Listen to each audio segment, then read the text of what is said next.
In today's game, I'm going to get really technical with footwork and applying the basic handle to the first barrel. Stick around if you're really wanting to improve your speed and efficiency.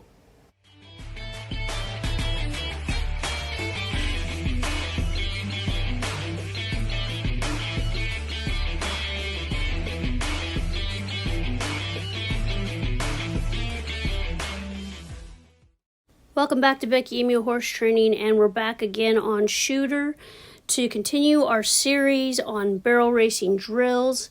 And in the last couple of videos, I've been doing all the same lead rolls or turning the barrels all the same directions. Now we are going to increase the level of difficulty and work inside rolls out the opposite lead. To be able to work this game proficiently, you'll need to be able to execute a flying lead change and do an inside roll out the opposite lead at least 3/4 speed. Let's slow motion down this first attempt to see what's going on. I'm in a good position for the first 3 strides around the barrel until I try to stand up and help him execute the flying lead change. We see my legs come off of him and stop supporting him, and he only gets the front swapped and continues on disunited behind. Just in case you are not familiar with what being disunited or what crossfiring means, the bottom still frame taken from the video shows the front left is leading while the hind left is trailing out or disunited behind. The top picture shows proper execution of the left lead. We continue forward and try to turn the barrel as if it is the second barrel in our pattern, but his hind end loses a substantial amount of power and it swings to the outside, creating an even larger diameter turn around the barrel, and he is forced to break down to a trot. We lose a lot of time. It's okay. Don't get mad or frustrated. It's just a problem with footwork and balance. He's not trying to be naughty here. Back off and go turn the barrels a couple of times without asking for that lead change. It removes the pressure from the game. So just go back to the previous game you played. And we even see here that he's really starting to figure this game out. As much as I want him to start rating on his own and thinking about turning, he's already starting to cheat me, and this is how quickly it happens. In this stride right here, he drops his shoulder, and it makes me have to push him a couple of strides past the barrel in order to get past it to complete this turn.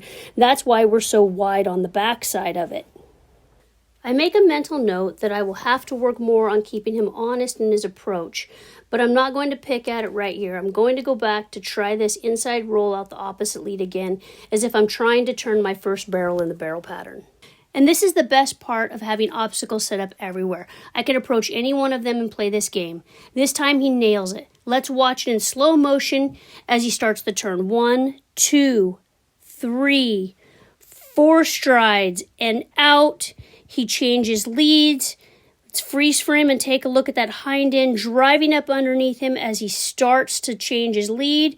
He takes off in his left lead. For reference, let's look at our previous pictures of him doing it correct and when he is correct here. The front left lead is leading and the hind left is united and driving from behind, driving him forward the entire time. I go ahead and circle the following 2 barrels on the left lead in the spirit of the second and third barrel on the pattern. He might as well continue to strengthen the muscle memory and hold his left lead. As I lengthen the reins and put them into one hand, we see him lower his neck and head, starting to play game over on his own. All positive feedback for me that I'm not blowing his mind mentally and emotionally. Thanks for watching. I hope this helped you, and I hope you guys have a great rest of your day.